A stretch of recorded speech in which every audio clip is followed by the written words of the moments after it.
4 മാസം മുമ്പ് ഒരു ദിവസം സിറ്റ് ഔട്ടിലെ അരഭിത്തിയിൽ കയറിയതാണ്. തുണി അലക്കി വിരിച്ചിടാൻ വേണ്ടി കയറിയതാണ്.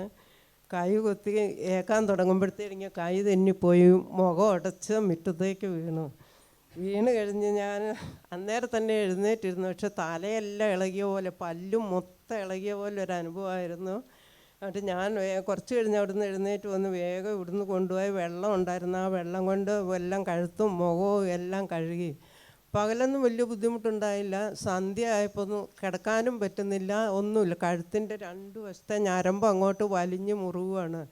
ഇനി കട്ടിലിൻ്റെ 2 സൈഡിലും പിടിച്ചുകൊണ്ട് ഒരു വിധത്തിൽ കിടന്ന് തിരിഞ്ഞ് കിടക്കാനൊന്നും പറ്റുന്നില്ല. രാവിലെ അതുപോലെ തന്നെയാണ് എഴുന്നേറ്റത്. 2 തവണയായിട്ട് ഹോസ്പിറ്റലിൽ പോയി. ഡോക്ടർ നോക്കിയിട്ട് കുഴപ്പമൊന്നും ഇല്ലയെന്ന് പറഞ്ഞു. എന്നിട്ടും എൻ്റെ വേദനയ്ക്കൊന്നും ഒരു കുറവും ഉണ്ടായില്ല. തലയിൽ തൊടാൻ വയ്യ, 2 വശം കഴുത്ത് അങ്ങോട്ടും ഇങ്ങോട്ടും അനക്കാനും വയ്യ. ഞാൻ എന്നിട്ട് ദിവസവും രാവിലെ ഏൽക്കുമ്പോൾ ഈ വിശ്വാസ പ്രമാണവും ചൊല്ലി ഈ ആനാവെള്ളവും കുറച്ചെടുത്ത് കുടിക്കും. പിന്നെ ഇവിടുന്ന് കൊണ്ടുപോയി എണ്ണ ഉണ്ടായിരുന്നു, അതും തേച്ച് ഇപ്പോൾ ഏതാണ്ട് പൂർണ്ണമായെന്ന് പറഞ്ഞ പോലെ മാറി. വീഴ്ചയിലുണ്ടായിരുന്ന ക്ഷതം കർത്താവ് എടുത്ത് മാറ്റി ഇവിടുന്ന് കൊണ്ടുപോയ വെള്ളം ഉപയോഗിച്ചു, ഹോളി വാട്ടർ ഉപയോഗിച്ചു.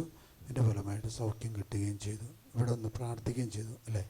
അച്ഛനോട് പറഞ്ഞ് അച്ഛനൊരു തവണ തലയിൽ കൈവച്ച് പ്രാർത്ഥിക്കുകയും ചെയ്തു.